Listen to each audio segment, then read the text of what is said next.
ভাইয়া রিসেন্টলি আমাদের মাধ্যমে হাঙ্গেরিয়ান ভিসা পেয়েছে। ভাইয়ার ভিসা কপি।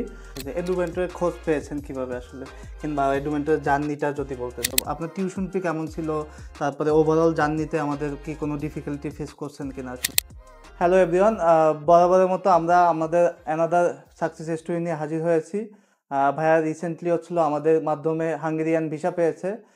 ভাইয়ার অল টোটাল জার্নিতে এডুমেন্টর তাকে হেল্প করেছে। ওনার এক্সপিরিয়েন্সটা উনি আজকে আমাদের সবার সামনে তুলে ধরবে। ওনার এক্সপিরিয়েন্সটা শোনার জন্য ওনার সাথে আমরা চলে যাই। ভাইয়া, আপনি আপনার পরিচয় এবং আপনি আমাদের মাধ্যমে আপনার ভিসাটা পেয়েছেন, আপনার জি। অভিমত যদি একটু ব্যক্ত করতেন। হ্যালো, আমার নাম হচ্ছে আসিফ খান। আমি রিসেন্টলি ডেব্রেসেন ইউনিভার্সিটি থেকে ভিসা পেয়েছি। আমার ভিসা পাওয়ার প্রত্যেকটা পদক্ষেপে এডুমেন্টর আমাকে অনেক ভালোভাবে সাহায্য করেছে এবং আমার জার্নিটা খুবই স্মুথলি হয়েছে। ফার্স্ট অফ অল আমার ভার্সিটি অ্যাপ্লিকেশন, তারপরে অল ডকুমেন্ট সেটআপ, তারপরে visa apply and then visa পাওয়া, তারপর এয়ার টিকেট সব কিছুই এডুমেন্টর আমাকে সাহায্য করে দিয়েছে এবং সব কিছুর জন্য এডুমেন্টরকে খুব ধন্যবাদ। এবং আপনারা যদি ভবিষ্যতে আপনাদের যা স্টাডি লাইফ অ্যাব্রোডে করতে চান তাহলে অবশ্যই এডুমেন্টরের সাথে যোগাযোগ করতে পারেন। আপনি তো আসলে অনেক আগে থেকে আমাদের সাথে কানেক্টেড হয়েছে। এডুমেন্টরের খোঁজ পেয়েছেন কিভাবে আসলে? কিংবা এডুমেন্টরের জার্নিটা যদি বলতেন এডুমেন্টরের সাথে। আমার অনেক রিলেটিভস এডুমেন্টরের মাধ্যমে UK, not only Europe but also UK, Canada ওখানে গিয়েছে। তাই ওরা আমাকে বলল যে এডুমেন্টের সাথে যোগাযোগ করলে তোমার জন্য খুবই ভালো হবে। আপনার টিউশন ফি কেমন ছিল? তারপরে ওভারঅল জার্নিতে আমাদের কি কোনো ডিফিকাল্টি ফেস করছেন কিনা আসলে? হ্যাঁ, টু বি অনেস্ট আমি কোনো ডিফিকাল্টিজ ফেস করিনি। কারণ আমার কিছুই করতে হয়নি। সত্যি কথা বলতে এডুমেন্টর আমাকে সবকিছু অ্যাসিস্ট করে দিয়েছে। তারপর কথা হচ্ছে আমার টিউশন ফি খুবই রিজনেবল অ্যান্ড অ্যাফোর্ডেবল এটাই।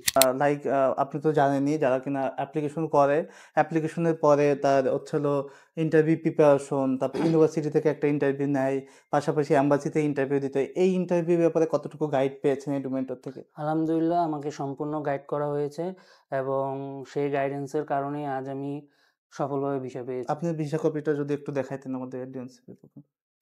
আপনি কবে ফ্লাই করতেছেন এবং আর কোনো সার্ভিস আসলে এডুমেন্টর আপনাকে দিয়েছে কিনা? হ্যাঁ, আমাকে আম যেটা আমি বলেছিলাম একটু আগে ফ্লাইট টিকেট এডুমেন্টর থেকে আমাকে আ করা দিয়ে দেওয়া হয়েছে। তারপরে ওখানে অ্যাকোমোডেশন, বাসা ভাড়া সবকিছু এডুমেন্টর আমাকে ঠিক করে দিয়েছে। অ্যান্ড আমার ফ্লাইট হচ্ছে ১৭ তারিখ। ডেফিনিটলি ভাই, আপনি সুন্দর জার্নি হোক আপনার। অ্যান্ড আপনি কি কাউকে আসলে যারা কিনা ভবিষ্যতে এপ্লাই করবে থ্রু এডুমেন্টর, তাদেরকে আপনি কোনো পরামর্শ দিবেন কিনা আসলে? কিংবা যারা কিনা হায়ার স্টাডির জন্য আ আ চিন্তা ভাবনা করতেছে তাদেরকে কোনো পরামর্শ দিবেন কিনা? আ আমি একটাই কথা বলব যে ধৈর্য ধরতে হবে এবং বিশ্বাস রাখতে হবে এডুমেন্টের উপর। ইনশাআল্লাহ একটা ভালো রেজাল্টই আসবে। থ্যাংক ইউ ভাইয়া। Thank you so much. আপনার জার্নি ভালো হোক, সাবধানে যাবেন। আর ধন্যবাদ। Stay tuned এডুমেন্টর। এডুমেন্টর সম্পর্কে সবাই আসলে আ আ ভালো ধারণা দিচ্ছে। আপনারা অবশ্যই আমাদের ফেসবুক পেজ এবং বিভিন্ন মানুষের কাছ থেকে রিভিউ নিতে পারেন। আপনারা অবশ্যই জানেন এডুমেন্টর মানেই সাকসেস। সো যারা কিনা এখনো অ্যাপ্লিকেশন করেন নাই, আমরা স্টিল নাও ফেব্রুয়ারি ইনটেক এবং সেপ্টেম্বর ইনটেকের জন্য কাজ করতেছি। আমাদের অনেকগুলো ইউনিভার্সিটি আছে। সো আমরা কুইক সার্ভিসের জন্য আপনাদের প্রস্তুত আছি। আপনারা আমাদের সাথে যোগাযোগ করতে পারেন। হোপফুলি আপনার সাথেও এরকম একটা সাকসেস স্টোরি নিয়ে আমরা হাজির হব। অবশ্যই চলে আসুন আমাদের এডুমেন্টর অফিসে। আমাদের এডুমেন্টর ঢাকা এবং সিলেটে অফিস অবস্থিত। তো যেকোনো অফিসে আসলে আপনি যোগাযোগ করতে পারবেন, কিংবা আমাদের হটলাইন নাম্বারেও আপনারা যোগাযোগ করতে পারেন। এডুমেন্টর সর্বোপরি আপনাকে ইউনিভার্সিটি অ্যাপ্লিকেশন থেকে শুরু করে আপনার ভিসা সাবমিশন এবং প্লেনের টিকিট এবং আপনার অ্যাকোমোডেশন সকল ব্যাপারে আপনাকে হেল্প করবে। আশা করি নতুন একটা সাকসেস স্টোরিতে আবার আপনাদের সাথে দেখা হবে। Stay tuned Edumentor. Thank you so much.